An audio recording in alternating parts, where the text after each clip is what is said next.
اب یہ آپ سمجھ جائیں کہ جو سائفر آتا ہے فورن آفس کے اندر وہ کبھی کسی کے پاس نہیں جاتا, وہ صرف فورن آفس میں رہتا ہے, وہ چوری نہیں ہو سکتا, وہ فورن آفس میں پڑا ہوتا ہے. جو ہمارے پاس آتا ہے اور جس میں prime minister, president,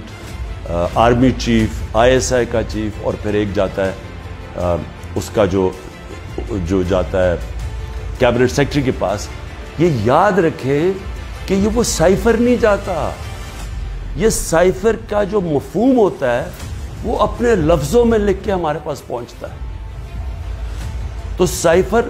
foreign office میں رہتا ہے, وہ کبھی وہ نہ چوری ہوا ہے, نہ وہ اور کوئی دیکھ سکتا ہے, نہ پرائم منسٹر, ہم کوئی نہیں دیکھ سکتے,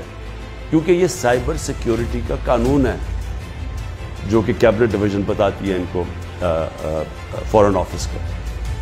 تو پہلے تو یہ سائٹ پہ کر دیں کہ سائفر کا جو کوڈ تھا وہ کبھی بھی پبلک نہیں ہوا, کسی نے نہیں وہ دیکھا بشمول پرائم منسٹر کے, ہم نے کسی نے نہیں وہ دیکھا. ہمارے پاس وہ آیا کہ وہ سائفر کے اندر ایمبیسڈر اسد مجید اور ڈونلڈ لو نے کیا بات چیت کی, وہ ہمارے پاس آیا. اب سب کے لیے وہ میں نے بڑے احتیاط سے اس کو جب میرے سامنے آیا تو بڑے ہم نے احتیاط کی. کیا کیا ہم نے, سب سے پہلے اس کو فیصلہ کیا آپس میں کہ ہم یہ پبلک نہیں, ابھی اس کے اوپر بات نہیں کریں گے, کیونکہ OIC کی کانفرنس تھی پاکستان میں 22 اور 23 مارچ کو, تو سائفر آ چکا تھا 6 مارچ کا. ہم نے اس کانفرنس کی وجہ سے ہم چپ کر کے بیٹھے کہ کیونکہ باہر سے منسٹر آ رہے ہیں اور شور میں جاتا ہے اس کا, تو ہم نے کہا ملک کو نقصان پہنچے گا. حالانکہ جو سائفر کے اندر چیزیں ہیں وہ میں آپ کو بتاؤں, اس سے بڑا نقصان ملک کو کیا پہنچنا تھا کہ پوری سازش ہوئی گورنمنٹ گرانے کی, رجیم چینج. 27 تاریخ کو میں نے جلسے میں جو ایک کاپی لہرائی وہ سائفر نہیں تھا, جو سائفر کے اندر پیغام تھا, تو وہ میں نے بتایا. اور میں نے تب بھی محتاط رہا, میں نے یہ نہیں بتایا کہ میں نے کہا یہ بڑا سینسٹیو ہے, میں نے لکھ کے بتایا کہ میں صرف کوئی غلط بات نہ کہہ دوں, کیونکہ انٹرنیشنل ریلیشنز ہے, ہماری دوسرے ملکوں کے ساتھ تعلقات ہیں, وہ نہ خراب ہو. اس کے بعد میں نے کیبنٹ میں رکھا, کیبنٹ کے سارے ممبرز کو بتایا گیا کہ یہ سائفر آیا ہے, اور یہ سمجھ لیں کہ یہ کتنی بڑی اس ملک سے, میں سمجھتا ہوں کہ یہ کتنی بڑی ملک کی توہین ہوئی کہ ایک باہر کا ایک آفیشل وہ پاکستان کے ایمبیسڈر کو کہہ رہا ہے کہ اپنے پرائم منسٹر کو اگر تم نے نہ ہٹایا, ووٹ آف نو کانفیڈنس, جو پھر سے میں یاد کرا کیونکہ ابھی آئی نہیں تھی, تو پاکستان کے لیے مشکلات ہوں گی, اور اگر اس کو ہٹا دیا تو سب کچھ معاف ہو جائے گا. یہ تھا سائفر. اور جو ایمبیسڈر تھے, پھر سے میں آپ کو بتا دوں, اسد مجید, انہوں نے لکھا اس میں کہ میرے خیال میں تمہیں اس کے امریکہ کے خلاف ان کو پروٹیسٹ کرنا چاہیے, ڈیمارش کرنا چاہیے کہ یہ کبھی اس طرح کی زبان استعمال نہیں ہوتی, ایسی دھمکی نہیں دی جاتی. میں پہلے کیبنٹ میں رکھتا ہوں, پھر 28 مارچ کو نیشنل سیکیورٹی کاؤنسل میں رکھتا ہوں, اور وہ نیشنل سیکیورٹی کاؤنسل میں سارے سروس چیف ہوتے ہیں. جنرل باجوہ تھے وہاں, ایئر چیف تھے ادھر, نیوی کے چیف تھے, جوائنٹ چیف آف سٹاف تھے, ہمارے ساری کیبنٹ کے سینئر ممبرز تھے, فورن آفس کے سیکرٹری بیٹھے ہوئے تھے. اور اس میں کیا فیصلہ ہوتا ہے کہ ہمیں جس طرح ایمبیسڈر اسد مجید نے ریکمینڈ کیا, ہمیں ڈیمارش کرنا چاہیے, ہمیں امریکہ کو پروٹیسٹ کرنا چاہیے کہ یہ آپ نے ہمارے اندرونی معاملات میں مداخلت کی. تو جب وہ اس میں آ گیا نیشنل سیکیورٹی کاؤنسل میں اور ڈیمارش کر دی, تو جو اس کی جو سائفر کے اندر چیزیں لکھی ہوئی وہ تو پبلک ہو گئی, کیونکہ جب آپ نے پبلک ایک سٹیٹمنٹ دے دی کہ کہہ دیا کہ ہم نے اس کی کیا, تو وہ تو سیکرٹ تو نہ رہا وہ, کیونکہ ڈیمارش نے اپنے کس پہ, تو یہ چیزیں سامنے آ گئی نیشنل سیکیورٹی کاؤنسل میں, اور کیبنٹ میں بھی ڈسکس ہو گئی. اس کے بعد پارلیمنٹ کے اندر ہم نے ان کیمرہ سارے اپوزیشن لیڈرز کو بلایا کہ آپ کو پتہ ہونا چاہیے کہ کس طرح کی پاکستان میں توہین ہے. سارے اپوزیشن لیڈرز نے منع کر دیا جانے کا کیونکہ یہ سارے حصہ تھے اس سازش کے. میں کوشش کر رہا ہوں کہ سارے ملک کو بتاؤ کہ قوم کی کتنی توہین ہوئی ہے. یہ منع کر دیتے. پھر پارلیمنٹ سے جو اسپیکر ہوتے ہیں وہ چیف جسٹس آف پاکستان کو بھیجتے ہیں, اور میں بھی انہیں کہتا ہوں کہ اس کے اوپر انکوائری کریں کہ یہ جو مداخلت ہوئی ہے اس کے اندر پتہ تو چلے کہ یہ ہوا کیا, کتنی بڑی سازش ہوئی ہے کہ سٹی گورنمنٹ کے اوپر, الیکٹڈ پرائم منسٹر کے اوپر دھمکی ملتی ہے, اور پھر اس کے گورنمنٹ گرانے کی پوری تیاریاں شروع ہو جاتی ہیں, لوگ بھاگنا شروع ہو جاتے ہیں, الائز چلے جاتے ہیں.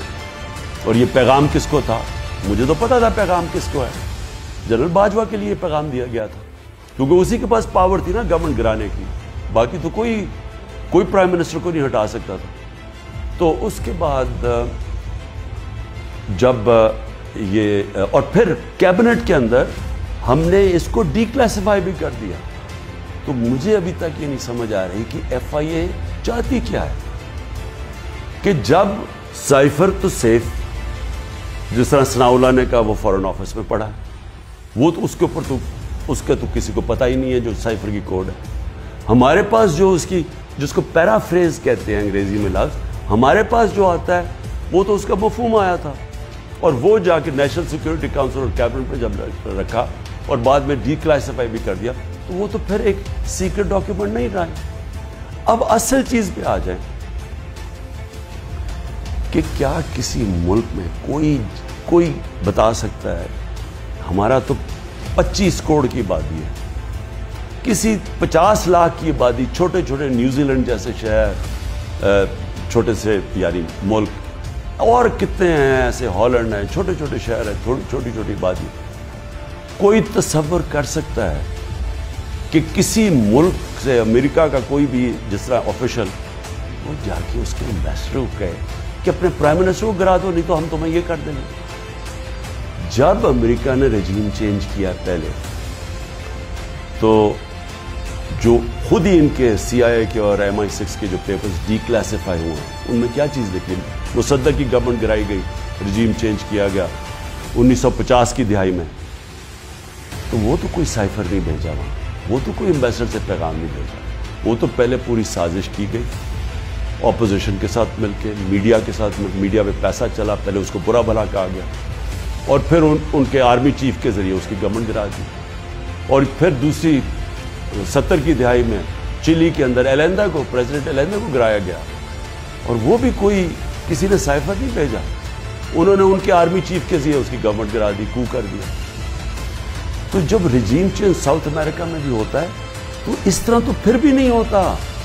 کہ پہلے وہ کوئی ایمبیسڈر سے دھمکی دی جائے. تو میں آخر میں یہ کہنا چاہتا ہوں اپنی قوم سے